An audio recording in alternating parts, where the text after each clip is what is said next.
एक सेब की कीमत अगर 2 रुपये है तो 4 सेब की कीमत क्या होगी? आप फौरी तौर पर बता सकते हैं कि 4 सेबों की कीमत 8 रुपये होगी। आपकी हैरानगी भी अपनी जगह बजा है कि यहाँ पर ट्रांसफार्मर की बाबत बात हो रही है और यहाँ पर हम फलों के हिसाब किताब लगा रहे हैं। अब मेरे दोस्त, अगर मैं यही बात कुछ यूँ कहूँ, अगर मैं अनेमल तार के 2 चक्कर दूँ तो 1 वोल्ट पैदा होगा, तो 4 वोल्ट के लिए हमें इसके ऊपर कितने टर्न देने होंगे? तो आप फिर भी फौरी तौर पर मुझे बता सकते हैं कि 8 चक्कर देने पर 4 वोल्ट जो होंगे वो ट्रांसफार्मर के लिए पैदा होंगे। तो अजीज़ दोस्त, इतनी सी बात को अगर हम समझ लें तो हम हर किस्म का ट्रांसफार्मर, चाहे वो स्टेप डाउन है, चाहे स्टेप अप है, स्टेबलाइज़र का है या बैटरी चार्जर है, हम किसी किस्म का ट्रांसफार्मर बड़ी आसानी के साथ रिवाइंड कर सकते हैं अगर हमें ये हिसाबी फार्मूला पता चल जाए तो। दोस्तों, इस हिसाबी फार्मूले को हम टर्न पर वोल्ट कह सकते हैं, यानी कि हमें कितने टर्न देने हैं 1 वोल्ट के लिए। जब हम ये चीज़ समझ जाएंगे तो हम ट्रांसफार्मर भी रिवाइंड कर सकते हैं, किसी किस्म का भी। जब हम किसी भी ट्रांसफार्मर के टर्न पर वोल्ट का हमें पता चल जाता है तो हम बड़ी आसानी के साथ ट्रांसफार्मर को वाइंड कर सकते हैं। ये टर्न पर वोल्ट निकालने के लिए, इसके लिए जैसा कि अभी मैंने आपको बताया कि आपको इसके सेंटर पोल, यानी कि ये सेंटर वाली जो लेग है, इसकी चौड़ाई और जैसे जैसे आप इसकी पत्तियों की मोटाई यानी कि बढ़ाते जाएंगे, इसके अंदर पत्तियां डालते जाएंगे, जितनी मोटाई का आपको ट्रांसफार्मर यानी कि 1.5 का, 2 का, 2.5 का, 3 का, जितना भी मोटा ट्रांसफार्मर आपने वाइंड करना है, आपने इसकी मोटाई और चौड़ाई है, इनको आपस में मल्टीप्लाई कर देंगे तो जो अदद हासिल होंगे उसको हम, अगर इंचज़ में आपने करना है तो उसको 8 के ऊपर तकसीम करेंगे, अगर आपने सूत्र में करना है तो फिर आपको 512 के ऊपर इनको तकसीम करना होगा। लेकिन ये याद रहे कि फिर आपकी पैमाइश जो होगी वो भी सूत्रों में होनी चाहिए। मेरे दोस्त, आप लकड़ी की बोबन इस्तेमाल कीजिए या प्लास्टिक की बोबन इस्तेमाल कीजिए, ये बोबन मुकम्मल नहीं है, यहाँ पर सिर्फ आपको समझाने की गरज से मैं आपके सामने लाया हूँ। तो यहाँ पर आप देख सकते हैं, अगर मैं इसके अंदर एक पतरी जो है 1.5 की डालता हूँ तो ये इसका, ये वाला साइज़ इसका सेंटर पोल है, और जैसे जैसे मैं इसके अंदर पत्रियों की तादाद जो है, ई टाइप पत्रियों की तादाद बढ़ाता जाऊंगा तो ये इसकी मोटाई में इजाफा होता जाएगा, यानी कि इसके सेंटर पोल की चौड़ाई और इसकी मोटाई, पत्रियों की मोटाई, इन दोनों को हमने आपस में ज़रब देनी है। लेकिन मैं आपकी सहूलत के लिए और आसानी के लिए मैं इसको फ़र्ज़ कर लेता हूँ ये इसकी चौड़ाई है और ये इसकी लंबाई है। अजीज़ दोस्तों, इसकी चौड़ाई, सेंटर पोल की और पत्रियों की मोटाई को आपस में ज़रब देने से जो अदद हासिल होता है उसको हम इंचों में 8 के ऊपर ही तकसीम क्यों करते हैं और सूत्रों में हम 512 के ऊपर ही तकसीम क्यों करते हैं, ये एक बात लंबी हो जाएगी। इसके ऊपर मैं मज़ीद दोबारा एक वीडियो बनाऊँगा जिसमें तफसील के साथ आपको हर चीज़ बता दूँगा। तो ये 1.5 बाई 1.5 की आप यहाँ पर देख सकते हैं बोबन है, तो लिहाजा 1.5 बाई 1.5 के मुताबिक ही हम यहाँ पर इसका हिसाबी फार्मूला जो है वो निकालते हैं। तो यहाँ पर मैं सबसे पहले इंचों में इसको हल करने की कोशिश करता हूँ और बताता हूँ कि 1.5 बाई 1.5 की अगर आपके पास बोबन हो तो आपने उसका फार्मूला किस तरीके से निकालना है। तो 1.5 बाई 1.5 का मतलब होगा 1.5 ज़रब 1.5, इन दोनों को हमने मल्टीप्लाई कर लेना है। तो यहाँ मेरे दोस्त कैलकुलेटर हमारे सामने है, 1.5 मल्टीप्लाई 1.5 कर दूँ तो यहाँ पर आप देख सकते हैं कि 2.25 इसका आंसर जो है वो निकलता है। तो यहाँ पर मैं इसका जो जवाब है 2.25 लिख लेता हूँ। तो दोस्तों, अब यहाँ पर देख सकते हैं कि मैंने यहाँ पर 2.25 लिख लिया है और अब इसको हमने 8 पर, यानी कि 8 को ऊपर रखते हुए इस अदद को, ये 2.25 को इसके ऊपर हम तकसीम कर देते हैं और देखते हैं कि इसका जवाब क्या आता है। तो यहाँ पर कैलकुलेटर को अपने सामने कर लेता हूँ, 8 को अंदर रखता हूँ, तकसीम इसके ऊपर, यहाँ पर शायद आपको कैलकुलेटर के ऊपर बेहतर नज़र आ रहा हो, तो तकसीम मैं कर देता हूँ 2.25 और इसके बाद मैं इसको दबाता हूँ तो आप देख सकते हैं कि 3.5555 इसका आंसर जो है वो निकल आया, यानी कि यही इसके टर्न पर वोल्ट हैं। तो यहाँ पर मैंने ये देख लें कि 3.555 लिख दिया, यानी कि ये इतने चक्कर हम इस बोबन के ऊपर एनेमल वायर के देंगे तो 1 वोल्ट पैदा होगा। लिहाजा इसे मैं लिख सकता हूँ टर्न पर वोल्ट, टर्न पर वोल्ट। अब मैं इसी को सूत्र में निकाल लेता हूँ। यहाँ पर आपके जहन में एक बात रहे कि 1 इंच में 8 सूत्र होते हैं, यानी कि 1.5 का मतलब ये हुआ कि 1 इंच के 8 सूत्र और 1.5 यानी कि आधे का 4 सूत्र, यानी कि 1.5 का मतलब ये होगा कि 12 सूत्र। अब मैं यहाँ पर लिख लेता हूँ 12, इसकी लंबाई, जैसे मैंने आपको पहले बताया, हमने इसकी मोटाई और चौड़ाई को छोड़ दिया। इसको एक तरफ को हम लंबाई फ़र्ज़ कर लेते हैं, दूसरी तरफ को हम चौड़ाई फ़र्ज़ कर लेते हैं। तो लिहाजा एक तरफ की जो इसकी लंबाई होगी 12 सूत्र और दूसरी तरफ की जो इसकी चौड़ाई होगी वो भी 12 सूत्र होगी। और अगर मैं इन दोनों को आपस में मल्टीप्लाई कर देता हूँ 12 ज़रब 12, तो यहाँ पर आप देख सकते हैं 144 यानी कि 144। आप बड़ी आसानी के साथ आप इसका भी टर्न पर वोल्ट निकाल सकते हैं। किसके ऊपर तकसीम करके आपने 512 को अंदर रखना है, ठीक है, और 144 को इसके ऊपर तकसीम कर देना है। यहाँ पर हम तकसीम करके देख लेते हैं, ये 512 हैं और तकसीम इसके ऊपर 144, और यहाँ पर आप देख सकते हैं कि वही जो आप तकरीबन निकल रहा है 3.5555। यहाँ पर इसके भी टर्न वोल्ट पर वोल्ट वही निकल रहे हैं जो कि यहाँ पर इंचों में हमने इसके निकाले थे। बिल्कुल उसी तरीके से सूत्र में भी इसके वही वाले वोल्टेज निकल रहे हैं 3.555 टर्न पर वोल्ट, टर्न पर वोल्ट। मेरे दोस्त, हम यहाँ पर फ़र्ज़ कर लेते हैं कि इसी बॉबन के लिए हमने एक ऐसा ट्रांसफार्मर वाइंड करना है जिसकी प्राइमरी वाइंडिंग जो है 220 वोल्ट है, और इससे हासिल जो हमने वोल्टेज करने हैं वो 14 वोल्ट हैं या 12 वोल्ट।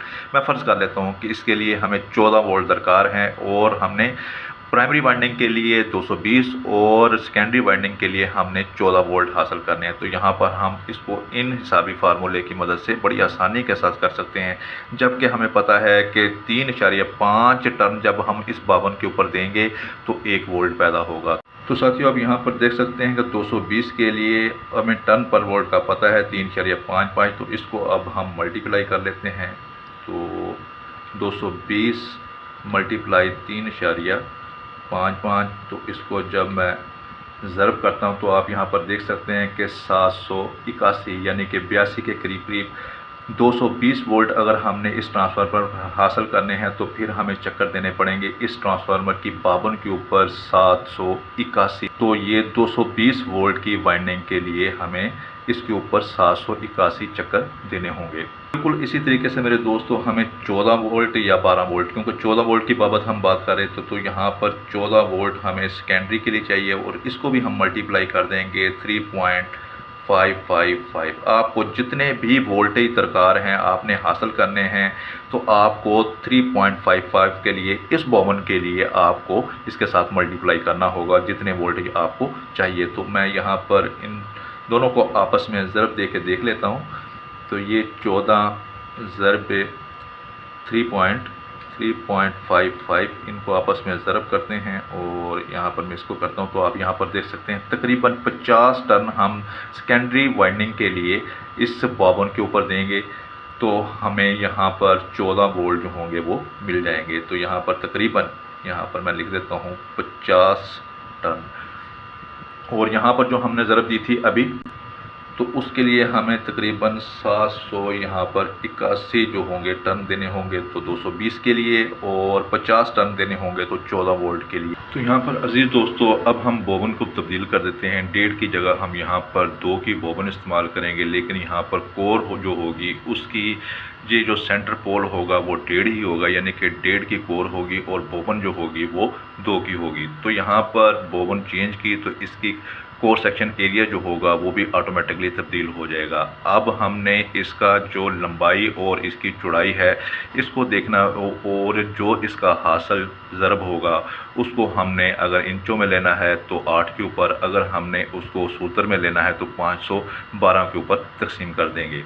तो यहाँ पर साथियों अब फार्मूला कुछ यूँ होगा कि 1.5 इंच ज़रब 2 इंच। तो इसको सबसे पहले हैं हम इंचों में हल कर लेते हैं 1.5 और इसको मल्टीप्लाई कर देते हैं यहाँ पर 2 के साथ।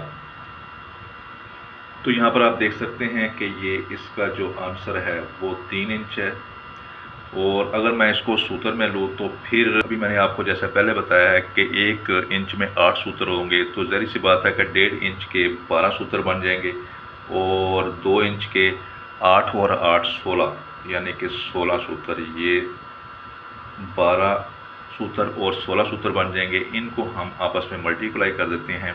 12 को मैं ज़रब कर देता हूँ 16 के साथ,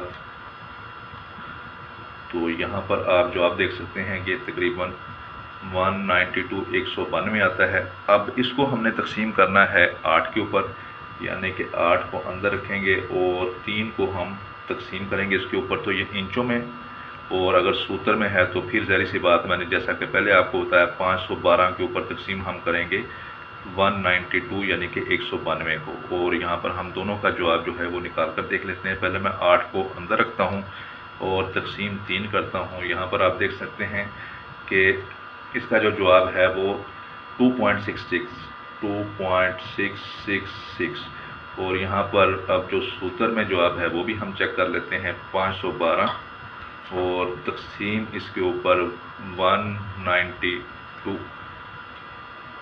और इसको भी मैं हल करता हूँ। तो यहाँ पर भी आप इसका जवाब देख सकते हैं, ये बिल्कुल वही है 2.666। साथियों यहाँ पर आप बखूबी देख सकते हैं कि यहाँ पर कोर सेक्शन एरिया तब्दील हुआ, यानी बोबन हमने चेंज की तो यहाँ पर टर्न पर वोल्ट जो है वो भी यहाँ पर तब्दील हो गए, टर्न पर वोल्ट जो है यहाँ पर वो तब्दील हो चुके हैं।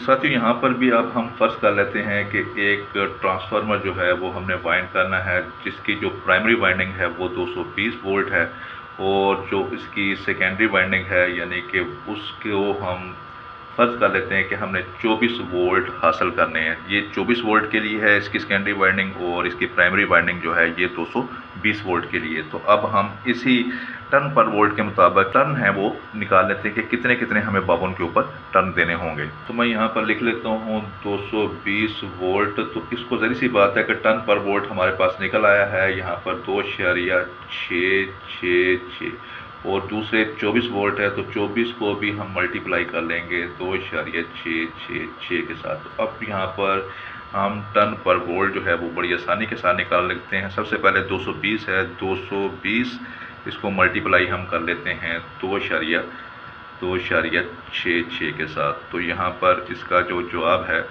वो यहाँ पर निकाल लेते हैं। तो आप देख सकते हैं कि 220 के लिए हमें 585 टर्न जो होंगे वो देने होंगे बोबन के ऊपर, 585 टर्न। तो 220 वोल्ट के लिए हमें 585 टर्न बोबन के ऊपर देने होंगे और 24 वोल्ट हासिल करने के लिए अब हम इन दोनों को आपस में ज़रब कर देते हैं, ये 24 और मल्टीप्लाई यानी कि ज़रब इसको कर देते हैं 2.66। तो यहाँ पर आप देख सकते हैं ये तकरीबन 64 के करीब 63.84 है। तो इसको मैं 64 लिख लेता हूँ टर्न, यानी कि अगर 64 हम टर्न देंगे बोबन के ऊपर तो हमारी जो सेकेंडरी वाइंडिंग के लिए वोल्टेज 24 हमें दरकार हैं वो वहाँ पर निकल आएंगे। तो साथियों इस हिसाबी फार्मूले की मदद से आप बड़ी आसानी के साथ किसी भी किस्म का छोटा बड़ा ट्रांसफार्मर बड़ी आसानी के साथ रिवाइंड कर सकते हैं। तो साथियों कहूँ कि आज की वीडियो आपको यकीनी तौर पर पसंद आई होगी। बहुत जल्द मिलते हैं एक नई वीडियो के साथ, तब तक के लिए इजाज़त, अल्लाह हाफ़िज़।